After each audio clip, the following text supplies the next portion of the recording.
If we could begin to settle down, um, just to give everybody an idea, we have a sign-up sheet up front.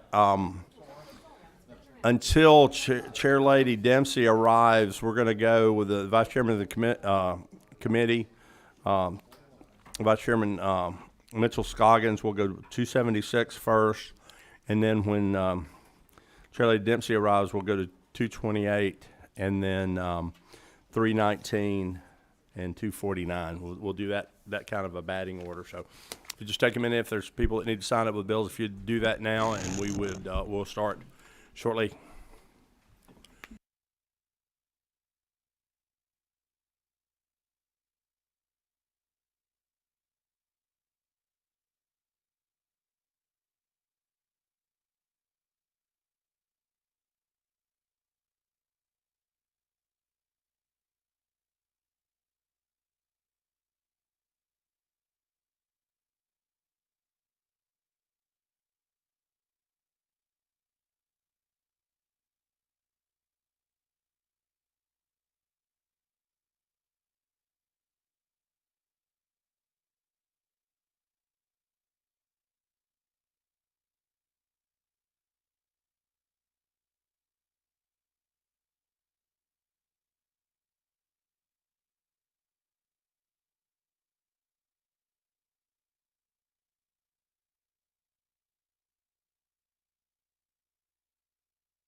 We're ready to go. We've seated a quorum, and we'll go ahead and start this. I call this meeting of the House Higher Education meeting to order on February 15th, 2023.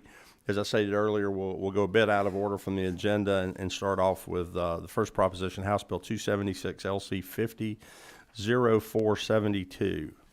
Vice Chairman of the committee, Chairman Scoggins. Thank you, Mr. Chairman. As you mentioned, this is House Bill 276, and this is a bill that's dealing with TEG, which we know that's tuition equalization grants. This bill does one thing. It changes the date from 2011 to 2021 for students of a proprietary college to qualify for TEG if the college is SACS accredited, SACS accredited. This change would only affect South College. South College has been in the state of Georgia since 2018, granting degrees in the medical field. For RNs, LPNs, South College is accredited by SACS at the level 6, which is the highest level. This is the same level as the UGA, Georgia Tech, Mercer, Emory. I believe their students deserve the same benefits as other students at these other colleges. And today I have with me, everybody knows Rusty Sewell. Rusty will be speaking shortly. And I also have President Josh Huffaker. He is the president of South College of the Atlanta campus.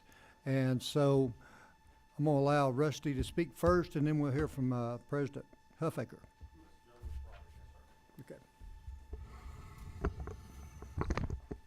Okay.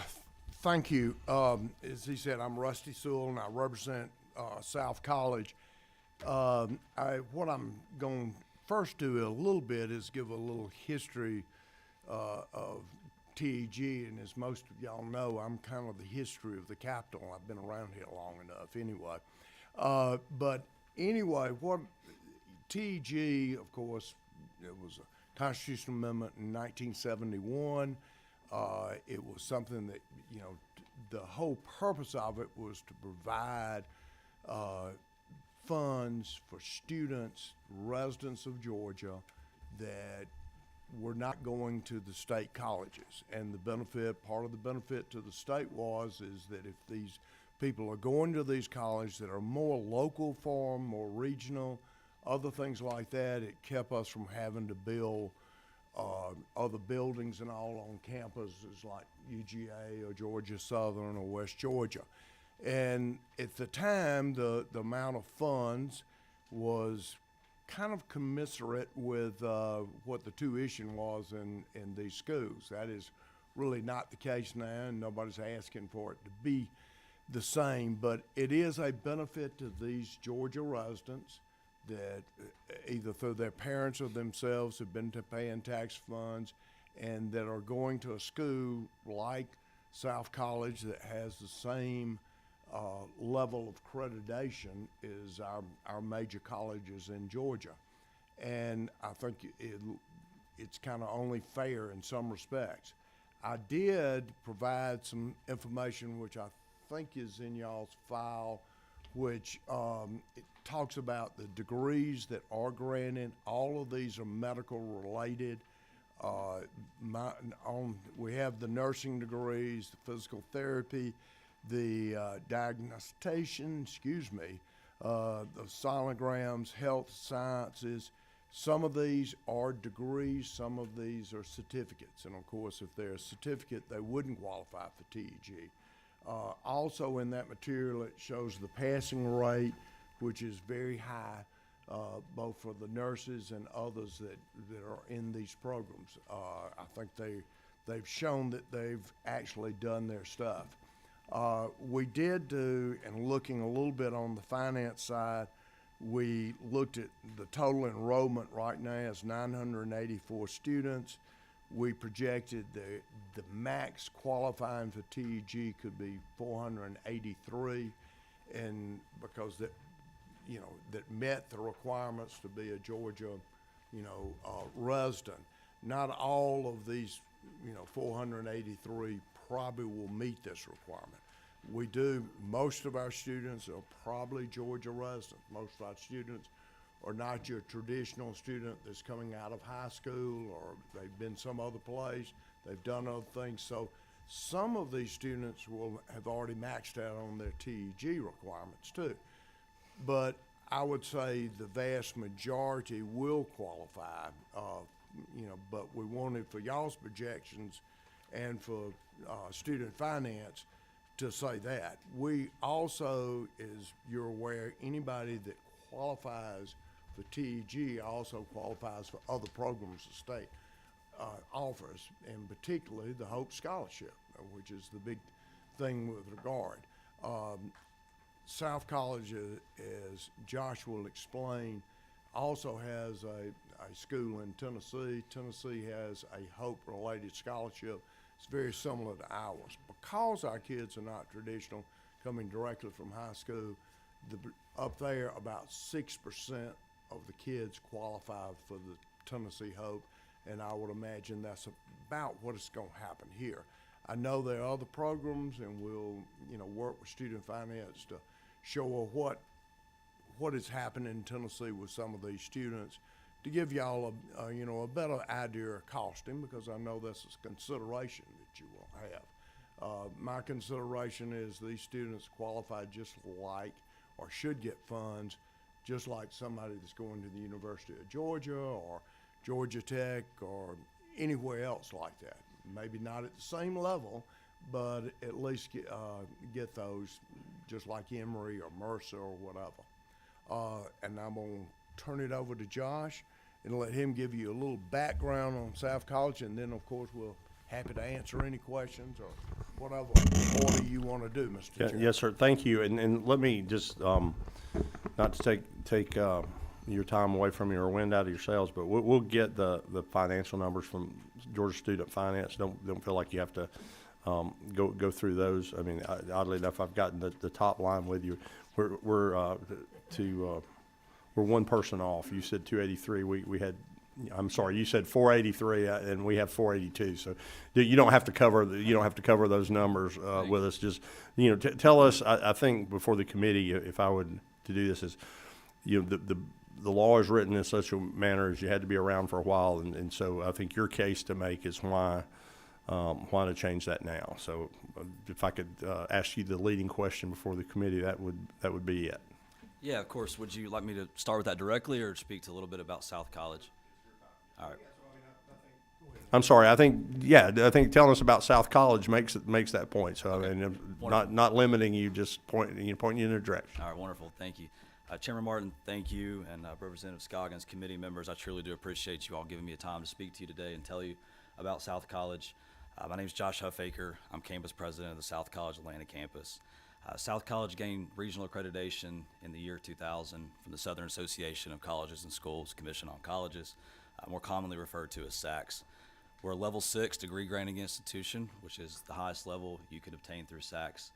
It means that we're approved to offer 4 or more doctoral level programs. Today we're offering more than 100 degrees and concentrations from programs from the certificate through the doctoral level, and serving students and campuses on 6 different states. The South College Atlanta campus specifically opened in the fall of 2018. We knew there was a need for the allied health programs that we offered in the area, and our goal was to offer those programs to the Metro Atlanta area in the state of Georgia. Again, just speaking to the need of our healthcare programs, I don't think any of us expected that need, the workforce perspective, to become at all what it is today. Excuse me. So fall of 2018, we started with roughly 30 students. Today we're serving right at 1,000 students. Those students are in 100% healthcare-based programs. So nursing, which is going to be both our traditional BSN as well as our LPN program, imaging sciences, sonography, radiography, medical assisting, and a master's level physician assistant studies, to name a few. Our students live in Atlanta, they work in Atlanta, and they plan to stay in the state of Georgia once they graduate. We serve a very diverse student population, and our programs are 100% career focused. We're not successful if our students don't graduate, pass their boards, and start their career. Our goal is to help the state of Georgia to fill the workforce needs in the state that are at such a crisis level. And becoming an approved school for TEG would give our students access to funding to help support them in their pursuit of their degree of choice. And again, thank you for that. I'd be happy to answer any direct questions we may have this afternoon. And I apologize, gentlemen. I may have missed this number, or you may not have put it course. out. We were making sure we were on the same page. Do you have what number of folks are you at liberty or to tell us? I know you're a private, institution, but to tell us, how many nurses you build a year? I mean, what does your pipeline look like in terms of completion? Yeah, of course. So looking at our first completions were at the end of 2021, and then 2022 data, if you see what's provided, and I'm speaking just to the BSN numbers here, we had Okay. a total. I see it now on the back page. Okay. There, so for the BSN program alone, we had 61 students set for the NCLEX and 89.7% pass rate. That's for 2022. Our nursing program is CCNE accredited, fully approved through the Georgia Board of Nursing, and we expect that number to continue to grow. There's certainly the demand is there, the need is there, and again, we continue to look for ways to help fill that workforce need. Okay, thank you. We have some questions, as I failed to say at the beginning of this meeting. You gentlemen, came to testify. You're not required to answer questions, but if you would care to take some, we have a couple from the committee. Representative Jackson? There you are. Thank you, Mr. Chairman. When I saw South College, I'm from Savannah. And are you affiliated, is Savannah affiliated with what you're doing here? I noticed that this is all on Atlanta. So are you associated in any way with South College in Savannah? No, ma'am, we are not. And that's often something we have to overcome in Georgia. So that's South University that's based in Savannah. Right. We are South College based out of Knoxville, Tennessee. There's no institutional relationship whatsoever. Thank you. Mr. Chairman, can I finish her question? Just one, but, all right, okay. Yeah. Thank you, Mr. Chair. So I noticed that the completion rate is less than 50%. What are the efforts being made to increase the completion rates? That's my first question. And the second question I have is, if you were to describe the demographics of your student body, how diverse is the student body at the South College Atlanta campus? Thank you. Yes, ma'am, and I just want to confirm you're speaking directly to the BSN program. Yes, correct. Yes, ma'am. So what's provided to you is our completion rate based on the CCNE guidelines. Of course, that's a number we work every day to continue to support our students. to find ways to help them be successful. I will tell you that we're meeting every metric as expected through the Board of Nursing, but we want to continue to see that number increase. We have hired faculty specifically for our nursing program that are academic specialists that are helping tutor those students, mentor those students. And that's not just speaking to the education side, that's also on the student support side. There's a big need for student support, and we're working every day to continue to see that number increase. So to speak to the demographics, I believe it is on the list that was, it may have not have been provided, but I do have it here. So each program is going to be a little bit different when you look across the institution. Yes, here we go. I'm sorry, these are in my notes. So the breakdown of demographics, this is at the institutional level across all programs, not just the nursing program specifically. 5% Asian, 66% Black or African American, 2% Hispanic, 22% white, and 5% other, and that's based on our the reporting that we have to provide to SACS. Quick follow-up, Mr. Chair. So of the 61 and just in the BSN program, do you have the breakdown of how many of those students, out of the 146, the 61 that did complete, how many of those are students of color? I do not have that material with me today, but I can certainly provide that. Yes, ma'am. Thank you. Of course.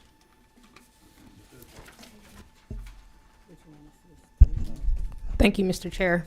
Thank you for being here with us today. My question is, I see you recently just had graduates, but how far do you follow them, and what are your job placement percentages? Of course, and I will say, without having the exact placement data in front of me, not a number I'd want to throw out, but we follow them through job placement. Again, I'll say it again, we're not successful if our students don't pass their boards, graduate, pass their boards, and then find a career. So job placement is something that we're measured on very actively, that we have somebody that's solely dedicated to career services that is working with those students post-graduating, post-passing their boards to helping them get a job. I will say, though, the programs we offer, a lot of our students are getting job offers within their clinical rotations prior to them leaving, so we certainly seek programs that are in high demand for that reason. Yeah, follow up, Mr. Chair. And then along with that question, how are you guys competing against other universities in job placement within these fields? To make sure I'm answering the question appropriately, I think when we look at new programs and you look at the program offerings we have, and it's not just nursing, it's again radiography, sonography, our PA program.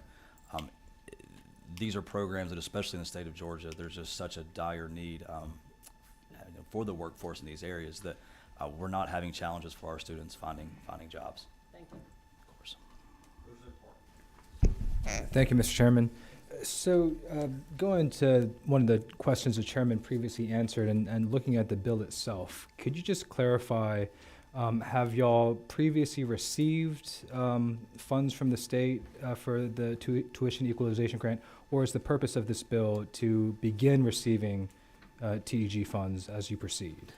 Yes, sir, absolutely. So pulling the bill up here, we have not received any state funding in the state of Georgia at all. So Mr. Sewell might be able to speak a little bit more to this, but in 2011, the bill as written was written in a way that no schools that could come in the state after 2011 would become eligible.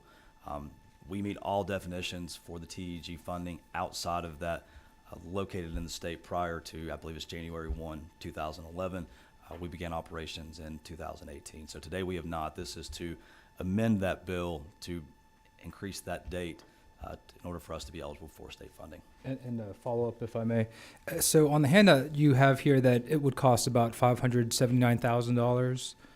Is there future projections if your school continues to grow in terms of what fiscal impact that have for the state? Just because I'm certainly mindful as fiscal stewards of, I think as it was previously mentioned, straws being put into the state budget and the long-term impact as we proceed, especially for a private institution. Yeah, of course.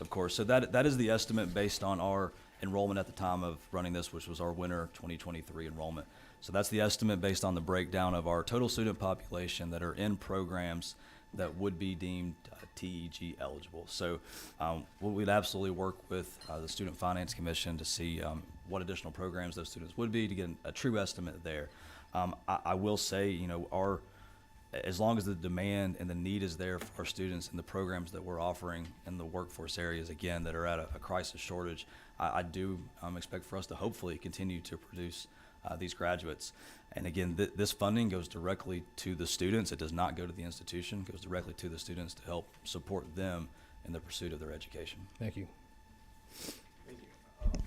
Thank you, to the Minority Whip. Thank you, Representative Park. I'm going to go back to Mr. Sewell. Did you have something you wanted to finish with? I just wanted to get to the questions that we had in the queue when we did that. Oh, If you could no, give no- a brief, no problem, Mr. if you had a Chairman. brief further response to the representative. I just wanted to, because it is some confusion sometime when you say South University and South College, and to straighten it out, since I used to represent South University, John South, who you may know down there, is his brother Steve South is the one that really started South College. And of course, as you know, John sold South University. He is an advisor, works with his brother Steve, and so there is a little bit of connection just through John himself. Thank you, Mr. Chairman. We're going to move on now. Chairman Carpenter. Thank you, Chairman. Couple of questions real quick. First question, do you receive, all the other states that you operate in, do you receive state funding in those states? We receive state funding in the states that we are currently eligible for. So Tennessee, yes, sir, Indianapolis, Florida, and that'd be the only other states that our state funding is eligible. Okay, and then from a financial standpoint, do you have to report your financial data as far as being a private institution to, I guess, SACS, or to, I mean, is there an opportunity for us as a body to look at the financial data from the university or from the college to see, you know, hey, you're requesting state funding, but you have this much money sitting around, kind of deal? You know what I'm saying? Because I understand, you know, I'm a big school choice guy, and I think and I appreciate you offering high demand field employees to our workforce. But I think also too, as you come for funding, it'd be interesting to make sure we're not funding something that's already sitting on a bunch of cash. Yeah, of course. We absolutely do have to provide financial statements to both SAC COC as well as the Georgia Non-Public Post-Secondary Education Commission as a part of our approval. As far as providing our financials to this group is not something I would be able to answer today. I'll say again, this funding does not come to the institution. It comes to the students in an effort to help support them in the pursuit of their education. Thank you. Chairman Knight, David Knight. I guess I've got a couple of questions, and I know some of the comments earlier. One, money. That's my part of the budget. First of all, you're just now offering these degree, or this, in the help side of this. But I understand from looking at your website that you have accounting programs and business programs, computer degree programs. So, we're seeing this data and just an estimate based on 2022 enrollment. I do have concerns. I mean, what is in the future? Should you open up other degree programs here? Because we have finite resources. So that's one question I'd like to speak to you about. And then, second question, this legislation just completely opens this up for all, for a lot of other schools to come into the state. Where is the delineation or the line that we should put in the sand that it says, hey, who and what can we fund here going forward, especially as we're seeing a loss in demographics of student enrollment? I guess that's a concern, and maybe you could speak to that. Let the chair speak. Chairman Knight, they have captured that on lines 21 of the bill. You had to have been here by January 1st, 2021. So nobody that comes now would be here. which is the point you're making, I think, is when somebody comes here 3 years from now, they're gonna go, if them, why not us? I think that's the point that the chair's making, and Chairman Knight, you're making. You know, if we do it for this group today, and somebody comes in 2025 and wants to move that date to 2023. So I think that's the overall question of that. But if you could directly answer the question, we'll answer all of Chairman Knight's questions, but particularly the other degree programs that he sees someplace, if not being taught now, at the Atlanta campus, that may be in the future. Right? Yes, sir, I'd be happy to. So to start with question one related to additional programs. So at this moment in time, our focus is on 100% allied health-based programs. The way the bill is written, you have to operate in the state. Those programs that you're seeing are offered out of our online campus. Have no intentions of opening those programs here in Atlanta. I'm hesitant to say that that's not the direction at all we plan to go, but of course I can't make that promise right this second, but I do not at all expect that to be the case. Again, our focus is on the workforce needs in the area that we're in and how can we help fill them, which is why we've chosen to be 100% healthcare focused in the state of Georgia. To speak to this potentially opening it up to additional institutions, and as Chairman Martin said, the reason we've written this in a way that you would have to be operating in the state prior to January 1, 2021. Today, there are nine proprietary institutions that are SAC COC accredited. We're the only SAC COC accredited institution, proprietary institution operating in the state today. So the way this is written currently, the other institutions that are receiving this funding are not meeting it based on these guidelines. It's really dead language that we're looking to update to again help our students get access to the funding.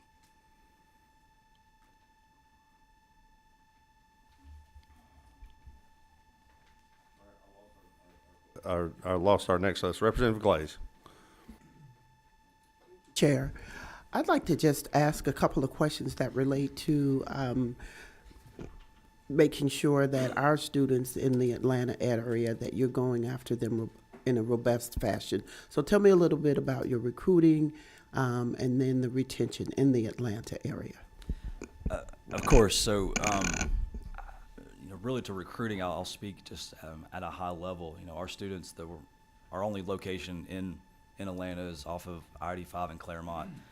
We have about a 52,000 square foot facility that all of our programs are offered on campus. So they're on-ground programs where students have to be on campus. They, of course, could have an online class or two, but their programs are completed on ground in Atlanta. We recruit through a number of different methods. That's going out to the high schools. That could be online recruiting, commercials, of course, for the programs that we offer. And retention, of course, retention across the board is an absolute focus for both what I'll call cohort students and non-cohort students, working to help support those students, not just academically, but then also through our support services that oftentimes are needed outside of the academic and what I'll call remediation and tutoring space. Chair, may I have a follow-up question, please, sir? So with the retention and what you believe is going to be a strong base in the Atlanta area, can you tell me what some of your partners are and how robust that is and where those kids are doing their work as they complete their program? Yeah, of course, and I think we've been very fortunate, being in the state of Georgia for a little over 4.5 years now, offering the programs that we offer that are in the dire need that they are. We've been very fortunate. Really, all of our programs, for the most part, have a clinical component that's necessary, meaning they're having to do clinical rotations in hospital facilities or long-term care facilities.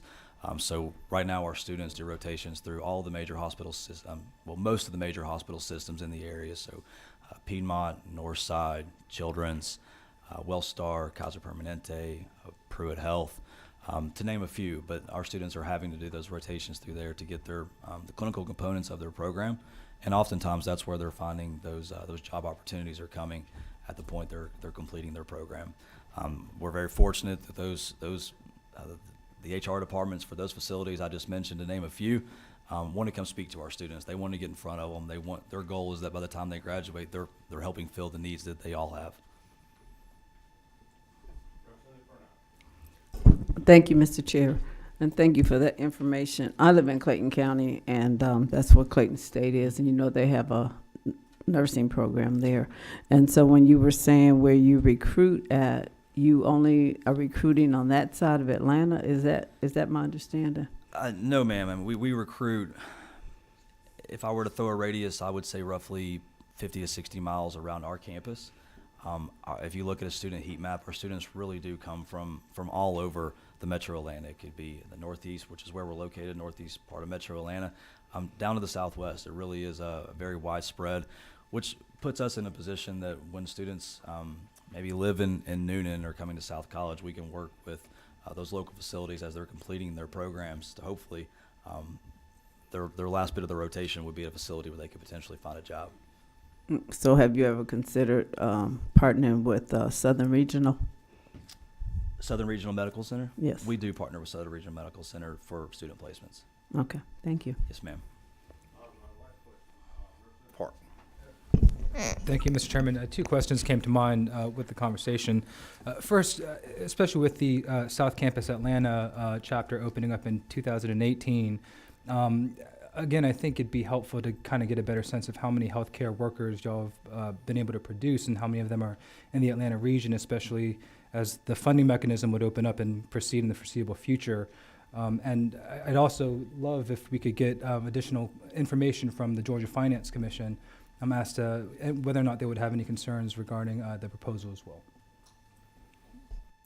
And Yes, sir. We will get that financial information before I would ask the committee to take action. Did you have something you wanted to add? I was just going to say, of course, I can pull the data you mentioned in the first question. I don't have it in front of me today, but I can certainly work to get that for you, of course.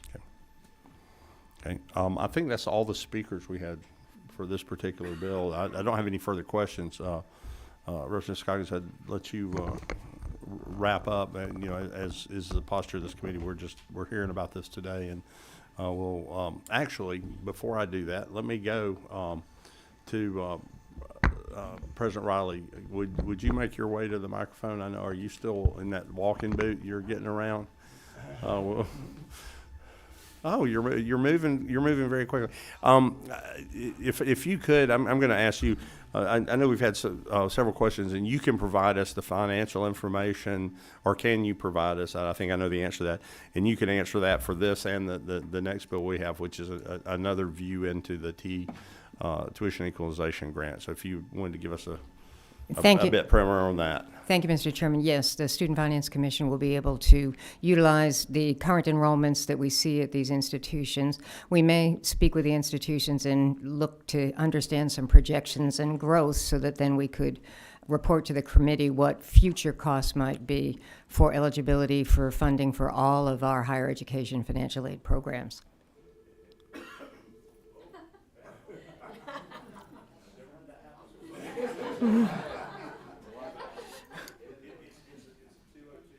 There you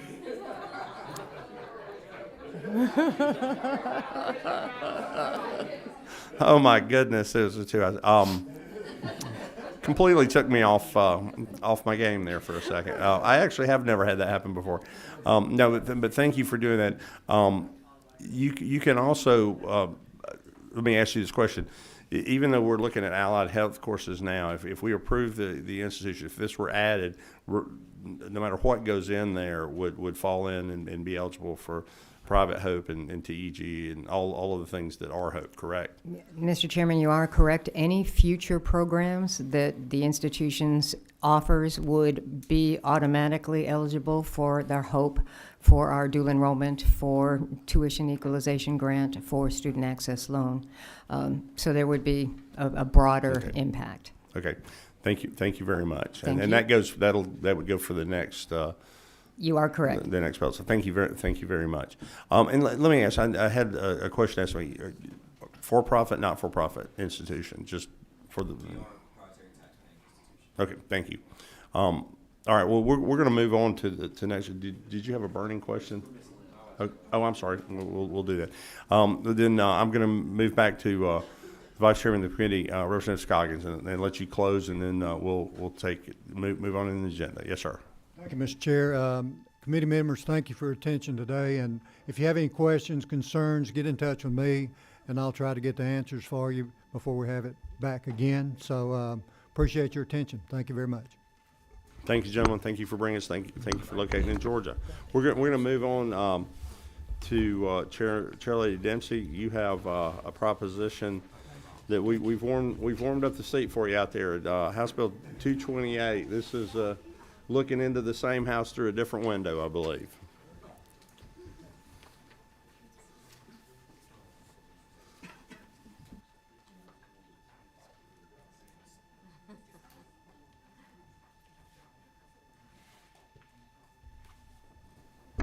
Thank you, Mr. Chairman, and Ye- I'm ye- joined. Yes, ma'am. You're turned on. Let me just make sure everybody has the right. We have House Bill 228 LC 491157. Chair Lady Dempsey. Right, and I'm joined by Dan Baskerville and by Dr. Lisa Alexander. Dr. Alexander is the Dean of Academic Affairs. So this may look familiar to some of you who have been here before. We visited this several times. It first began its journey back in 2020, and we have made it better and better along the way. It has gotten out of the House. It has passed over to the Senate on its journey. We'll give you a more specific update on that in just a minute. It has not made it out on the final day of Senate. It's even gotten out of Senate rules, but not been called up on that final day. So we are still trying to do this. And the whole purpose of it actually is to address the huge nursing shortage in our state. This is reflecting Chamberlain and Chamberlain University. Their Atlanta campus has been accredited by the Commission on Collegiate Nursing Education since February of 2012. This would mean it has been established here for 11 years. Their operations are authorized and regulated by the Georgia Non-Public Post-Secondary Education Commission. Chamberlain University only does nursing. There are no other programs to consider for this tuition equalization grant. Nothing else. That allows them to not have a waiting list since all of their resources go into the nursing program. The current total average student population at the Atlanta campus is 1,300 students. It is a 3-year program that goes year-round. It's not an accelerated program, but you can come in and begin and move right through the program. CU graduates have a bachelor's degree and can test to become registered nurses. The last 5 years, it has been in the top 2 of nursing schools who sat the most graduates for the NCLX, that's the state board exam to become an RN in Georgia, according to the Board of Nursing. Their success rate is huge.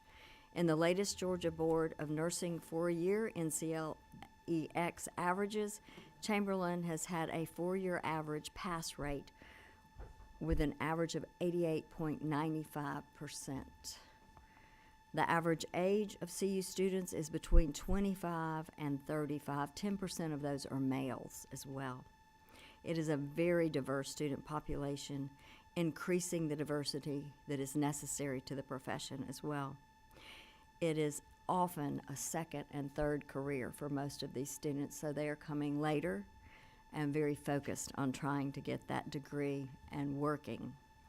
The mission is to change the lives of students and patients, allowing students to have job stability and enter the professional workforce. Increasing workforce in this state will allow access that is so necessary for health care. It also helps decrease the health care costs by having a stable workforce available to be hired within as we face the challenges of visiting nurses throughout many of our professions that cost a great deal more. Dan, do you wish to start, or? Sure, I can. Yeah, we're gonna let explain Dan legislation. tell a little bit more. Thank you. And Mr. Chair. remember, you've been warmed So, up. yeah, I will not go over the history of the TEG program or anything that Rusty has already done for you all. I'm just going to tell you a little bit about the legislation. So, even before the COVID-19 crisis, this General Assembly has been keenly focusing on how to address the healthcare workforce shortage in Georgia, which includes having enough quality nurses. And, in fact, the governor recently had his Health Healthcare Workforce Commission this past fall. And President Little, who's the president of Chamberlain in Atlanta, who's unfortunately not able to be here today, she was appointed by the governor to that commission. But really, you know, what this bill is trying to do is expand the pool of quality nurses, and one crucial element is to provide financial assistance and remove limitations. And that is the intent of this legislation through a narrow and targeted amendment to the Georgia Tuition Equalization Grant Program. So specifically, and this is the same legislation that passed out of this committee and passed the full House. There were some changes made in this committee along the way in the last couple years, but this is the bill that was passed out to the Senate before. So what this legislation would do is amend this code section to provide that in addition to all the current private colleges and universities that are eligible for the TEG, private colleges and universities with high-performing nursing programs would also be eligible. Specifically, the legislation requires that such institution must be accredited by the Commission on Collegiate Nursing and have a National Council licensure examination 4-year average rate of at least 85%. The Georgia Board of Nursing requires a passage rate of 80%, so you can compare that that's 5% above that. This assures only nursing programs providing a superior education will qualify. In addition, there are a number of other requirements the institution must meet, including general higher education accreditation and having a physical location, bricks and mortar, campus in the state of Georgia. Not only will this bill ensure that all private nursing programs providing a superior education to Georgia's future generations of nurses will be eligible for the TEG, it will also ensure that these programs are put on a level playing field with other private nursing programs that were grandfathered into the TEG program in 2011 and whose students are currently eligible for the TEG. I'll now turn it over to Dr. Alexander to talk a little bit more about Chamberlain. Thank you. Good afternoon, Chairman and Committee. Good afternoon, Chairman and Committee. I'm Dr. Lisa Alexander, Dean of Academic Affairs at Chamberlain College of Nursing Atlanta campus. And thank you so much for allowing me the opportunity to come talk to you today and represent Chamberlain. The biggest initiative with this bill, simply stated, is that we want to help nursing students in the state of Georgia. By increasing the pipeline of nursing students will directly help to combat a nationwide shortage that we have in the nursing workforce, particularly here in the state of Georgia. Because of that nursing shortage, what we are seeing is an impact in our healthcare delivery model. That impacts every citizen in the state of Georgia. And we feel that increasing that pipeline will help us to level the playing field and also increase the nursing workforce so that we can provide the quality of care that is required and necessary for citizens in Georgia. As Representative Dempsey has already established, Chamberlain currently, as of February the 1st of this year, we have approximately 1,300 to 1,400. These are actively sitting nursing students in our program. And we were in 2020 and 2021 the second largest producer of nursing students into the workforce behind Emory University. Our students do come from a diverse background, and they come with a simple dream, and that is to become a nurse. And we pride ourselves and are excited that we have the opportunity to help these students that are non-traditional students. They're second career students. They're single moms and single dads, and they're trying to achieve something that they had wanted to do for such a long time. And we're excited to be a part of their journey. So I'm sitting here very excited to be here, a little nervous, but very excited to be here with Representative Dempsey and lobbyist Dan to speak about the importance of this bill. So I'll turn it back over to them. And I will just say this too. I don't want to repeat anything that was said, but there are a total of 33 institutions today that do qualify for that. 2 are in my district, actually, Berry and Shorter, and you know, they both have great programs.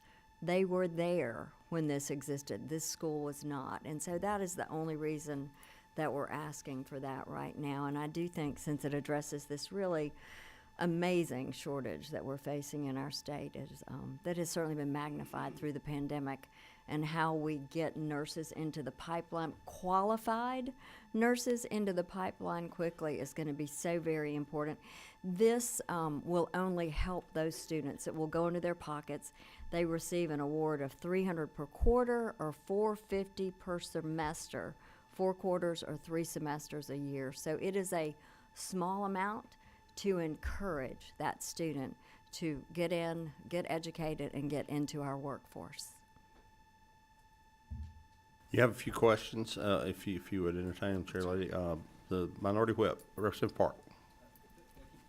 Mr. Chairman, Chair Lady Dempsey, is it not true that this bill is narrowly tailored and would permit tuition equalization grants for a proven program that's simply focused on healthcare providers, and that this bill previously passed with bipartisan support in both the House and the Senate?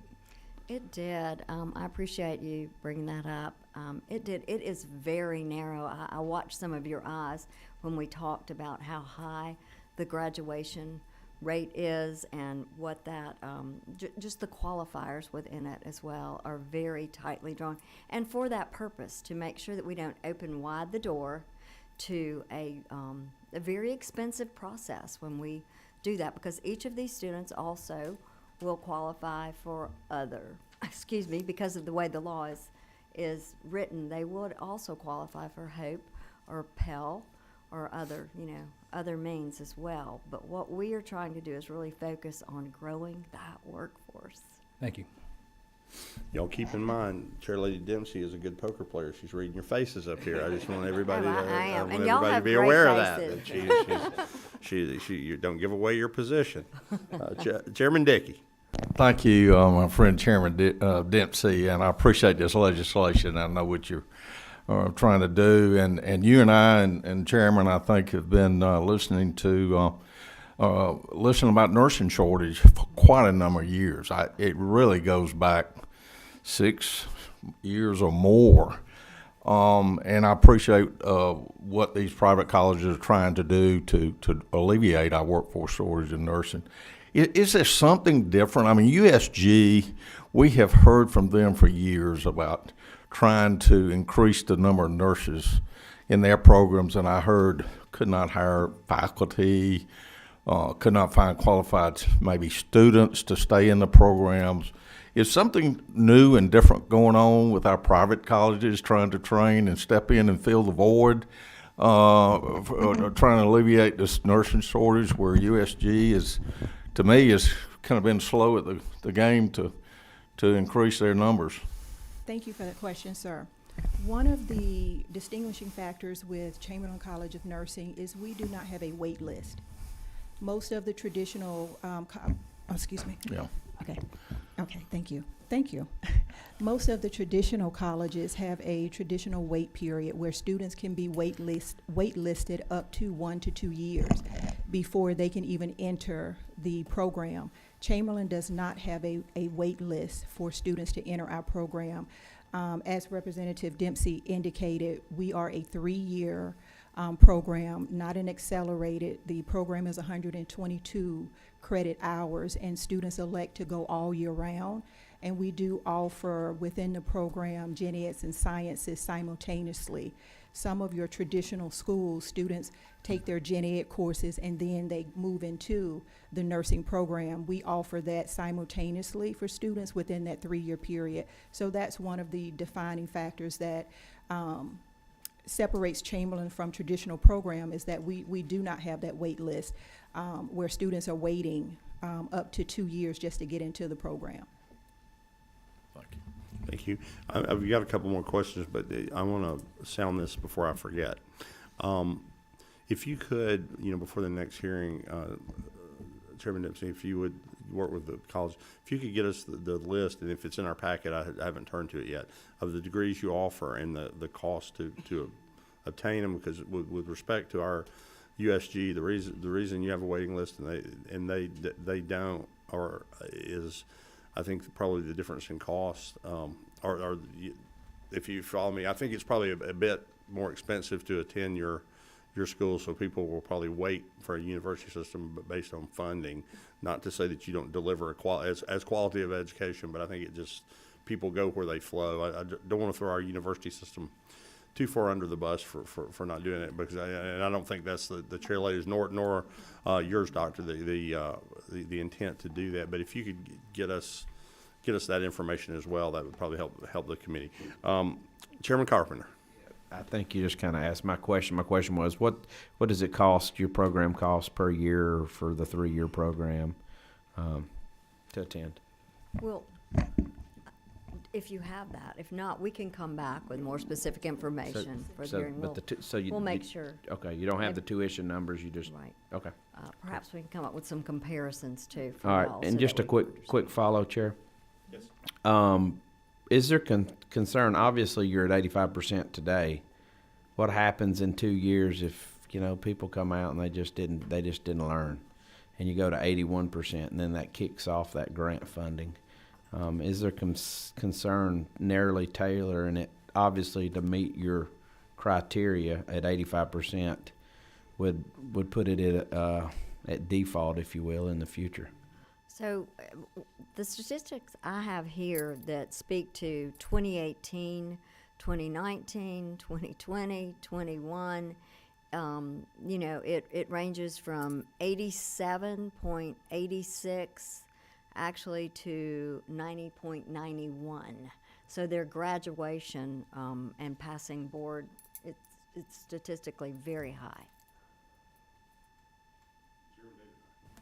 Thank you, Mr. Chairman. And to my sweet mate, some questions. And I guess it goes back to a comment that was made in the question I asked earlier. With finite resources here, we do have limitations. So one of the things I would ask of everyone is what are the costs? It's not only just the tuition equalization grant, what that would cost, but we need to get numbers on how does this affect Hope, because we do have a finite amount of money, and I think that's a concern that I certainly have trying to manage our higher education budget. So I'd request that both from our prior bill presenter and I know probably President Riley can help with some of those numbers. But the second question, and I got 3 questions, Mr. Chairman, I think they're very important. In this case, I understand that most times in accreditation, especially where you've got situations where you've got labs and things, you've limited cohort, your cohorts are limited in size based on your facilities or what you can run them through. Because I'm sure that nursing, if it's like our other situations, you've got to have the facilities and the equipment, the settings, if you will, to run these nurses through. So do you have that? I mean, you say there's no waiting list, but how are you accomplishing that? That's the second question. I want to make sure I understand your question, sir. Are you asking, do we have the facilities for students to do labs on the campus? Yeah, I mean, most of the nursing facilities and that I've understood in nursing schools, I mean, again, I'm not familiar with the detailed accreditation standards, but, you've got to have space and labs, if you will, where these nursing students can come in and learn. So you say there's no waiting list. So how are you accomplishing this? So we, at our campus, which is an on-ground campus, we do have lab facilities for students to practice. We have simulation areas or simulation bays, which is sort of a replica of an inpatient care unit. So all of that is housed within our campus, where students are provided the opportunity based on scheduling to rotate through all the labs to practice foundational skills, and then they go through simulation before they go into the external environment and do clinical rotations with our partners. So and I guess that's where I'm going with this is unlimited students running through. You must have unlimited capacity in that level as far as running students through a facility that has these labs, these simulations. We do have the bandwidth to support our students, if that's what you're asking. Yeah, that is a point. I think I mean, if I don't want to step on the chairman, but I also think I'm getting here is, I think what she says, they accommodate the people they have. There's just not a waiting line to get into school. Not to say that, I see what you're saying, like at some of the components in the university system, people sign up and they get deferred, and I think they come back to them next semester. I'll let somebody from the university system do that. You don't really have a waiting list per se. Either you're admitted or you're not. Right. Thank you. And the ones that are admitted, they do have the process. That's not to say that there might be more people that go there, but you don't keep a waiting list. Thank you to for do that. that. Thank you for that clarification, Chairman. Is that correct representation? Yes, so what I'm saying when I say that we don't have a wait list, what I meant by that is we don't have a wait list to be admitted into our program. So we do have the facility to meet the needs of all students that are admitted into our program to practice their skills before they go into the external environment for clinicals. Okay. Well, I appreciate that. Whether there's a waiting list or deferment of acceptance versus maybe what you see in a USG model, these students still are maybe why you're 3 years versus elsewise these students are waiting. But that's we may explore that later. I guess my third comment, and again, this is out of an abundance of caution. We're in a point where we know we have workforce needs, and those are across the board. It's not only in the healthcare field, particularly in nursing, but we have a demographic, we're falling off the cliff, less students. But it goes to how do we coordinate this? And this is a bigger question, I think, that as I hear these bills and we put on, how am I to coordinate, or this body to coordinate our limited resources between our university system of Georgia, existing well-established, maybe private institutions, and going forward in the future? And I'm not sure how, has there been a coordination of that? Because I know that, I was in a meeting this morning with another university system regarding, again, a nursing program. So at what point are we starting to coordinate how we're going to allocate these state funds, these resources, again, accomplish some very worthwhile needs and goals, especially in nursing. But I want to caution that at some point we need to have some coordination, because we have limited funds, and that's what I don't know if there's been a broader look at that. And I don't know if USG's got anything. We may talk to them as far as what they've also got on the books as far as nursing programs and how are they meeting the needs. But that's just a comment I wanted to drop out. We got four more questions here. We're gonna move to the next, and it's our first hearing on the bill. Representative Glaze. So this is for the doctor, just reference to curriculum. So is it not true in your information that we are meeting an 85% passing rate? Is it not also true that we have a diversity in ethnicity with sex and ethnicity in your program?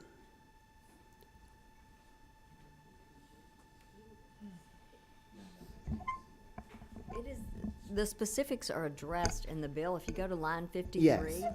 I'm going somewhere if you want to follow me. Okay. Yeah. Mm-hmm. And so with that said, and that being current and correct at this time, and we're getting at least 1,300 students per every 3 years. That means that we're probably getting into the workforce, a third of that every year. Is that not correct?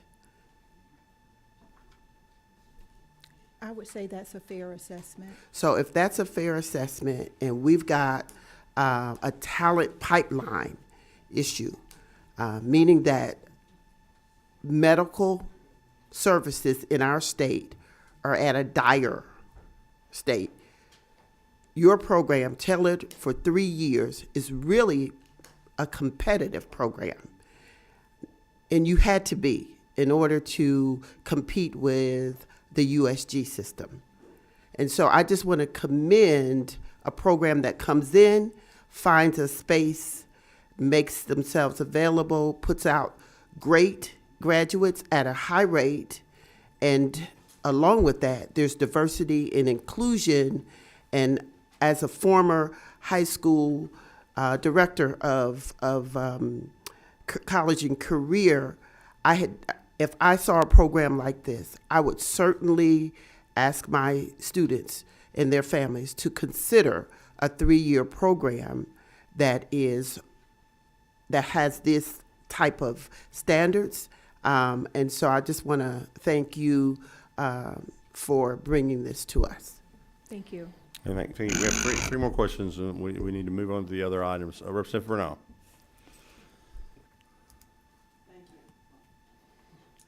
Oh, I'm sorry, I thought I had you. There you go. I understand that there's a shortage in nursing as it is with teachers and police officers and in other occupations. My concern is what incentives do they have once they graduate that they will stay here in Georgia and not go somewhere else? That may be a broader issue that's not a part of this measure that we all have to work on, those incentives. I mean, what we're trying to do is, with this, is incentivize education and entry into the workforce. Now, do I want them to all stay in Georgia? Absolutely.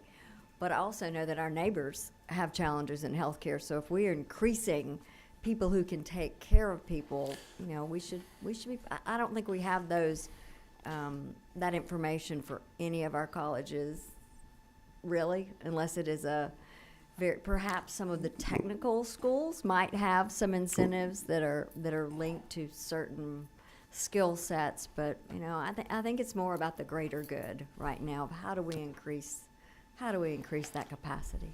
And I just have one more question or statement. I know that I've attended some of the programs for REACH, and there are a lot of those students, even though they're in middle school, that really want to go into nursing. So I hope that, you know, that we are, you know, going and talking to those high school students and encouraging them, because I do know that, you know, since COVID, there are some negative connotations on some jobs that, especially those that deal with helping people, that sometimes they're not running to them as quickly as they used to, anything that's of service. Thank you. Thank you. All right, we got 2 more questions.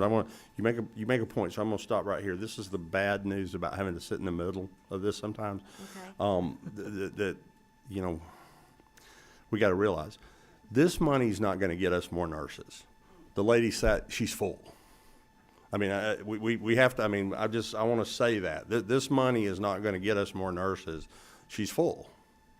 Right? I mean, you're shaking your head, but she said her school is full. This is going to help the students that are going there, absolutely. But I just want to understand, this does not make the bandwidth wider. I think it's important that we realize that. Supporting a school, though, like this, just like the other 33 schools, it does increase the attendance and the availability. But she's full. She is, but that might not stay that way. Well, I mean, you know. and we'll get there. I'm just, you know, laying the facts out for the people that think that putting this money in is going to get. There are other things that we need to do about workforce development that, you know, can widen the pipe or you know what we got to. So we can talk about that. Representative Jackson, did you wave? Representative Dr. Clark. Thank you, Mr. Chair. My question actually is very, very technical. I don't know if you were here for the first hearing on House Bill 276, which is a bill that would basically open up the TEG for any school located in the state since on or before January 1st, 2021. And it said it only applied to South, but I'm not seeing how that language would not apply to this. Do you know if the language, and maybe you weren't here for that, but if the language in HB 276 would would encompass the school that you are also trying to work with? No, it would not. It would not. And is there a reason? Yeah, there's other language in that law that does not. Okay. Excuse. I think the question was elaborate on that, and we'll take that under consideration on lines, because we are in the same code section trying to add two things, so we'll make sure if these, one or more of these move together, we'll make sure that they're married together and they don't interfere with one another. That completes the question, so I'll go back to Chair Lady Dempsey, and you want to give us any words of wisdom, as we close out and look forward to our next. Oh, I'm sorry. Hang on, Chairman. I have Tim Davis. Tim, please. Yes, I'm sorry. We had a speaker on the matter, and then I'll come back to you, Chair Lady Dempsey. You can stay. We're going to ask Mr. Davis to stand up. Hey, how are y'all doing today? Yes, sir. My name is Tim Davis. I'm the Director of Government Affairs and Membership for the Georgia Nurses Association. I'll be brief. Just wanted to stand today and say that organizationally, given that we represent all of the registered nurses across all areas of practice in the state, and noting the shortage both nationally and here in the state of Georgia, we would be supportive of any legislation that would allow for more nurses more students who are qualified to go to nursing school be able to receive a nursing education and practice, hopefully, here in the state of Georgia as well. Thank you, Mr. Davis. Thank you. You have no question. Yeah, I'm coming back to you now, Chairman Dempsey. So y'all have asked some great questions, and I thank you for that, and we'll go back and get some more information and bring it to you for the next hearing. I do want to say, though, I don't believe the school is necessarily full at capacity. It is serving all who have qualified to attend, which is a very different conversation, is what we're saying. They don't have a waiting list of eligible students who want to be there. Our colleges across the board, if you look at, if I look at many of my local schools, they have waiting lists. That is where that person wants to go to school.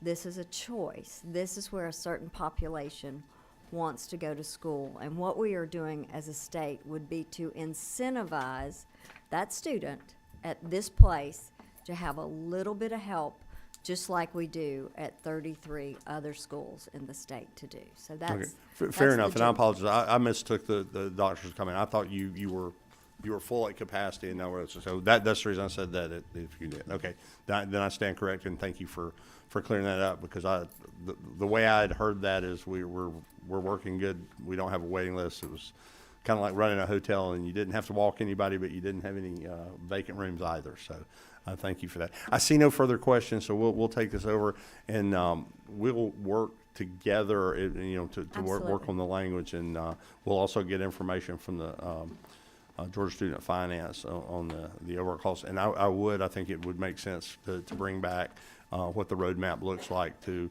acquiring the various types of degrees that are available at the college.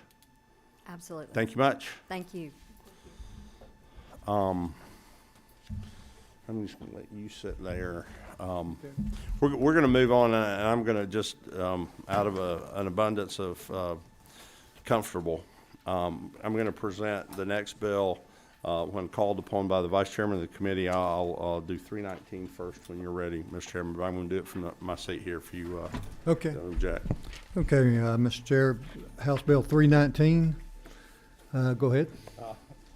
Thank you. I guess there's something to be said. Yes, please. I'm going to with the chair's okay. I'm going to call on the president of Georgia Student Finance to speak to this.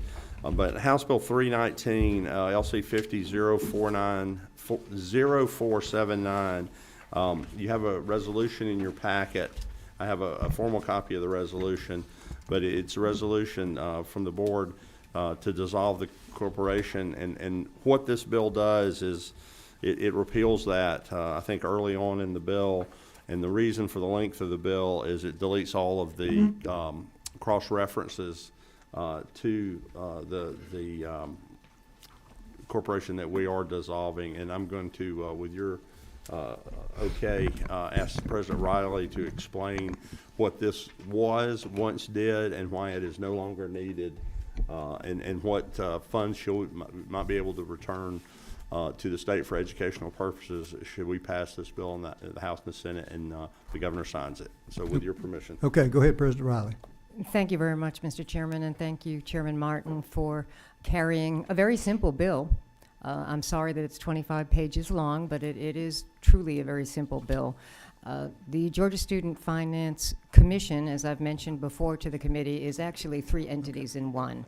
And what we have before you today in House Bill 319 is seeking to abolish one of those 3 entities in an effort to create greater efficiencies for our agency and to eliminate code and purpose that no longer exists for the state of Georgia. The Georgia Higher Education Assistance Corporation was created back in the 1960s to support a federal student loan program that no longer exists. The General Assembly and the Georgia Student Finance Commission chose to sell off federal family education loan loans that we held on behalf of the federal government back in 2013. That portfolio was sold to Pennsylvania Higher Education Assistance Agency, and for the past 10 years, we have had a revenue sharing agreement that brought interest and other revenues to Georgia for the value of the portfolio at the time that it was sold. What we're seeking today with House Bill 319 is to abolish the corporation because the purpose for its just existence no longer exists. And the part two of the bill, sections 2-1 through 2-41, merely strikes reference to the bill throughout many titles of the code, where over time, since the 1960s, the corporation was referenced for certain collection purposes or certain licensing purposes, that there had to be some kind of affirmation from the corporation that there wasn't conflicts. So today, truly, we are just trying to eliminate a lot of needless language that has had no effect since 2013. The revenue sharing agreement that we had with Pennsylvania Higher Education is terminated. There will be no more funds coming to the state for that purpose. And the funds that remain with the corporation through House Bill 19 will be transferred over to the Georgia Student Finance Authority to be used for education purposes. General Counsel Stephen DeBon is here with me today. I know you've already been here a long time, so we would be happy to speak if you have questions about any of the areas that are being struck throughout the code. We'll be happy to meet with you individually to explain why that is no longer necessary. Or if the chairman would like, we can go line by line today. But we will happily answer any questions that This that are chairman brought wouldn't. to I us. don't know what that chairman's thinking. Chairman doesn't either. If I might be Yes. recognized again, in you, on 28 of the bill, just as specific, the subsection A is created. It's not in the bill. I know oftentimes we refer to things that don't upshow of it, but that is the paragraph that, is it not true, that creates the Georgia Student Finance Authority that the president Yes, the authority. alluded to. So any rights, obligations, and so on would transfer along to that, along with a sum of money, I think, that we could use for higher education. So with that, I see no reason, unless there are questions, I'm not going to go through the bill. I won't ask her to. It's up to you, Mr. Chairman, and you have a We have one question. Yes, sir. Who's that? That's the whip part. Okay, Whip Hart. Okay. Thank you, Mr. Chairman. So just in looking at the resolution of dissolution, it says, one of the purposes of this is to, eliminate the costly accounting and oversight of its assets. Could you speak a little more in terms of what assets this organization has and what potential cost savings may result for the state as well? Thank you for that question. We are responsible of separate accounting for the corporation, the authority, and the commission. The corporation also must have audited financials prepared by an independent third party each year, and our accounting department has to maintain all of those separate accounting records, time allocations, and other, time-consuming functions that could certainly be used for other purposes. In answer to your question, I can't give you an exact amount, but as of the end of June 2022, fiscal year 2022, approximately $25 million could be transferred to the authority to be used for financial aid purposes. Thank you. Okay, Representative Glaze. And this is just a follow-up question on that. In the transfer of those 25 million, would that open that money back up into all of our programs, or will it just go into one bucket? Or do you know at this point? Thank you for that question. I couldn't answer definitively. That would be the will of the appropriators on the direction that we would be given to utilize those funds.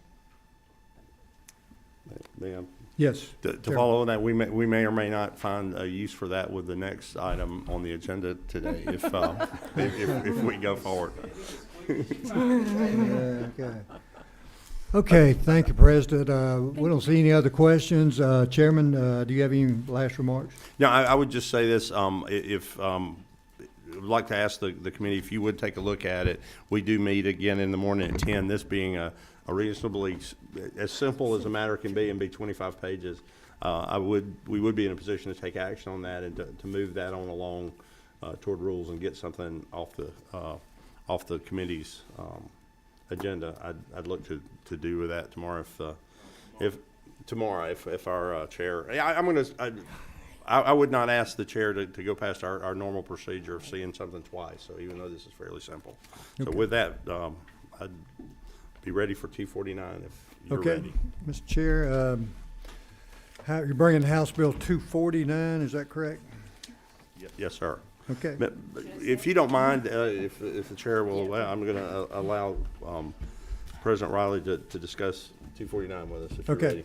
Yes, go ahead. So if I could just bring, introduce this to the members of the committee that were here last year, 1435.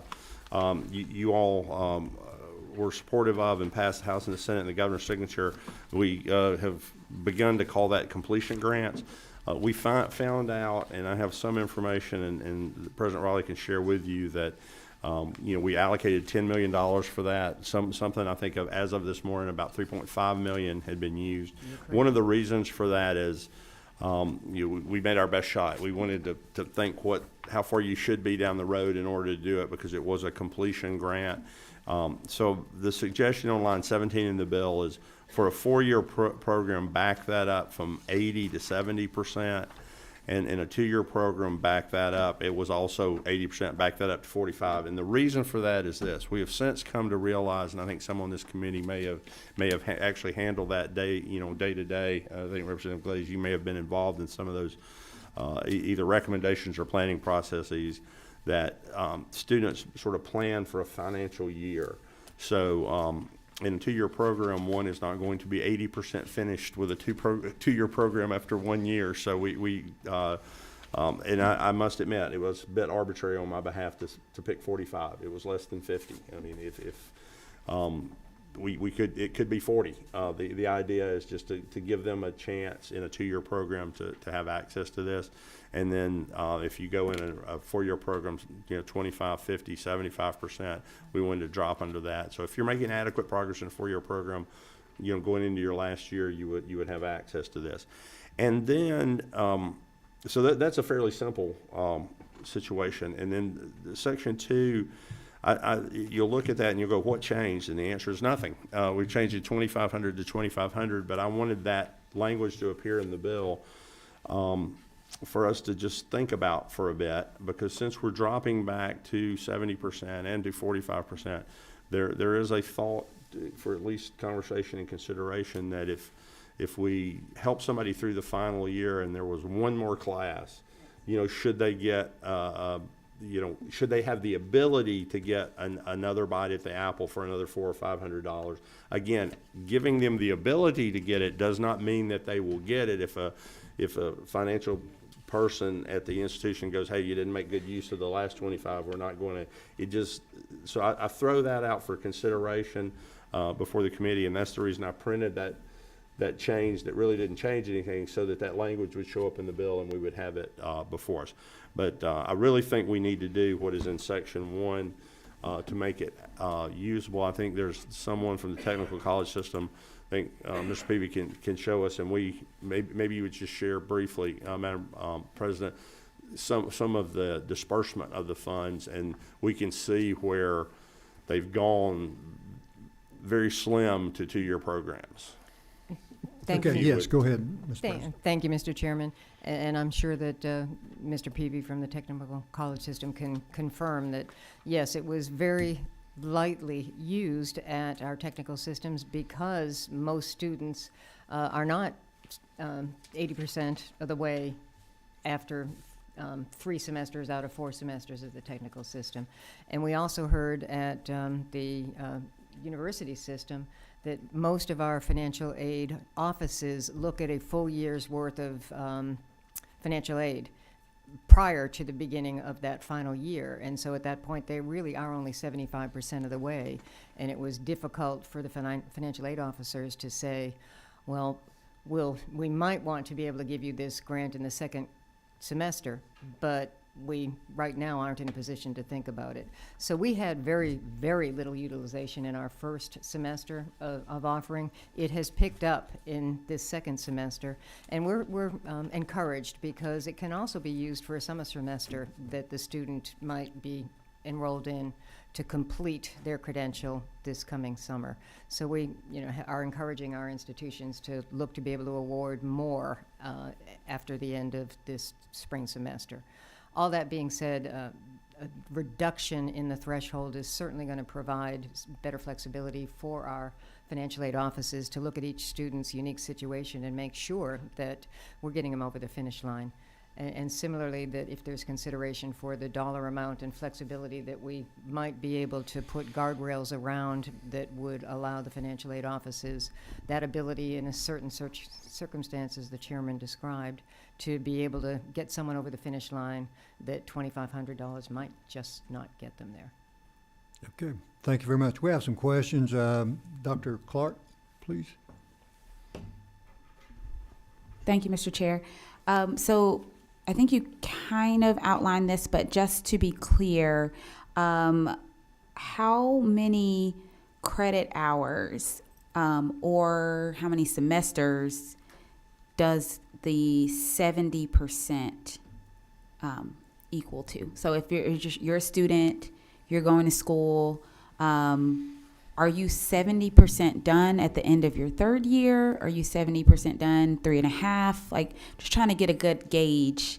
And I'm assuming, let's just assume it takes 120 credits. Linearly, that would be 84. That would be 84 semester hours. You would have to be to that. And normally, if you were on time, I actually had this conversation with President Moorhead that because he had just allocated some private money, I believe, at the university. I don't want to get ahead of President Moorhead on that, but he related to me that they were doing something, and where they were doing it was, I believe, at 90 hours. So we would be doing it a little bit sooner than some of the universities are doing that with their foundation money. But the intent is to just do it on a percentage of hours to complete the 2 or 4 year program. Right. So I guess what I'm asking is, I understand by hours, but if I'm a student, where am I in my instruction? Am I in my last year? Am I the summer? Thank you for the question. For a typical student that takes 30 credit hours each year, they would be toward the end of their third year. End of third year. Thank you. And if I might, Mr. Yes. I am not personally married to 70. Okay, the 70 was lower than 80, and it was lower than 3/4 of the way through a 4-year program. Again, this makes you have the ability to get the grant. It does not mean that the financial officer at the school has to give it to you. So if the wisdom of the committee would be, when we bring this back before us, to make that go down, 3 more hours or 5 more, or percentage points, I'm sorry, because it's not hours, but to 65, I yield to the overall wisdom of the group. I just knew 70 got us in a better place than 80 and was less than 3/4 of the way through a 4-year program. I'm sorry, That's okay. You had more questions. Whit Park. Thank you, Mr. Chairman. So a few questions, if I may. Is this on top of the Hope Scholarship and the Hope Grant? Thank you for the question. It could be. There's no requisite that it be either or. So if we restored Hope to its original version, as opposed to the bifurcation with the Zoll Miller Scholarship, would that cover the need for this grant to even exist? I couldn't give you that calculation sitting here, and it wouldn't apply to every student. This particular grant applies to any student regardless of GPA. Makes it much more of a needs-based component. Mr. Chairman, you got a response. Just as the author of the bill, not the chair, the idea, and I think we have to realize that even if you happen to be on Hope, the tuition, is tuition, is what Hope pays for. It doesn't pay for fees. And then the largest part, if you have to be away from home, the largest part is room and board and food and so forth. So I would respectfully say that even if you are on Hope, even if you are on Zell, you could be coming from a socioeconomic background that this could help you get over the thing, because you may be out of federal funding, Pell funding, a loan fund. So even if you're on Hope, you could be in a financial situation where this is what you needed to get across the finish line. But it's a great question. And one more question, if I may, Mr. Chairman. Yes. In light of the decline in the student population based on demographics, including a potential increase in potential revenue with what I hear is a sports betting bill that may be heard sometime soon, along with my appreciation of the governor's 24 budget proposal that fully covers both the Hope Scholarship and the Hope Grant, I would love a better understanding as to whether or not we could fully fund the Hope Scholarship as it originally was, on top of perhaps ensuring that we're able to provide this grant as we move forward. But again, additional information regarding the intersection as our state changes, along with both the funding mechanism and the decline in student population, would be helpful from my own understanding. And thank you for that question. I would certainly be more than happy to sit down and we could work through some of the models that you're suggesting so that we could then go back and calculate potential growth in our programs, potential availability of lottery dollars, and where those would intersect for greatest benefit for all of our students. Thank you. Representative Glaze. First of all, I want to say thank you to our Chairman Martin. This bill absolutely addresses a need in our community that when the Hope changed, there was a huge vacuum for kids who are in the lowest socioeconomic income bracket. And so I do want to thank you, because the fees, the housing, and their food, their books are still primary to them completing their education. This bill addresses that. I do want to say to the benefit of Georgia State that they have become one of the best universities in the country for their completion rate, because they've been able to look at factors of need base, especially after the third year, to make sure that these students who are 3/4 in their matriculation, that they complete. So this is something that we absolutely need. I want to thank our chairman again, and I fully support this need-based additional funding to get across the finish line. Thank you, Representative Glaze. Chairman Carpenter. Thank you very much. So just to make sure I heard correctly, we did $10 million.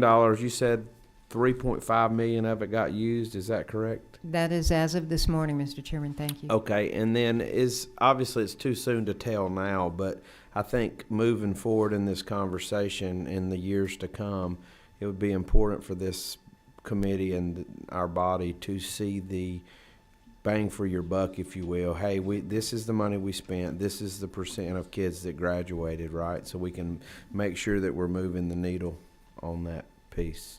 And I thank you for the question. We are responsible to do that now as the original bill was written. Yeah, if I could remind, if the chair. Yes, sir. This program actually sunsets. So we're planning to get the data back, but it's not an evergreen program. It sunsets, and then that's going to force somebody to look at the, how well it's doing. And the other thing, if I can, Mr. Chairman, Yes, is to point out is the 3.5.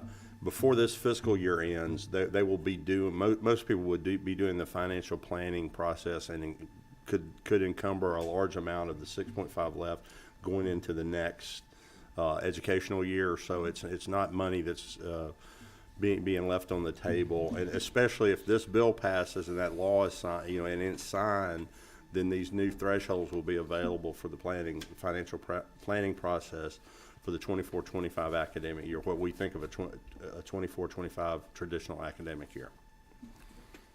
Thank you, Chairman Carpenter. Representative Jackson, please.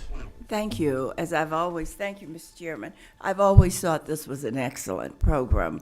But now with the breakdown that you have, how much you said has been used so far? 3.5 million, Representative. 3.5 million.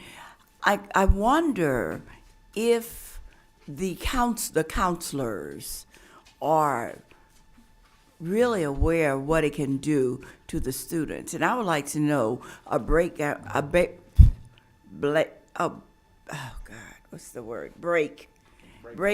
yeah, thank you, breakdown based on institutions that are really using this, because when we talked about it last year,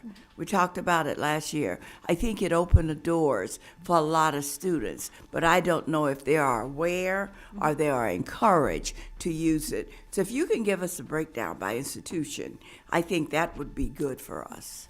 Thank you for that question. Chairman Martin, I know, has that information. I'm sure he will be happy to share it with the members of the committee. And if I might, Mr. Chairman, I just got this walking into the committee. I'm happy to share that, and if you'll let me sound it, Mr. Chairman, the 3.5 million has been invoiced to date.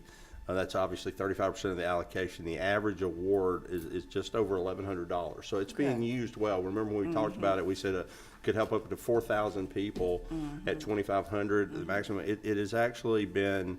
It says 3,100 invoices. I'm going to assume that's going to equate to 3,100 students. I guess a student could have been invoiced twice, but give or take there. Some institutions have used it not at all. Some have almost used it all. A few have used all of their allocation. So I'm happy to get this out to the committee. Okay, seeing no more questions, President, thank you for coming today. Thank you for the info as always. Any other questions or concerns by the committee? Well, hang on before we adjourn. I don't know. Anything else? Last comment. Yeah, just on this bill. I mean, I would like, I'm not to move this tomorrow, but I would like, to hear thoughts on it.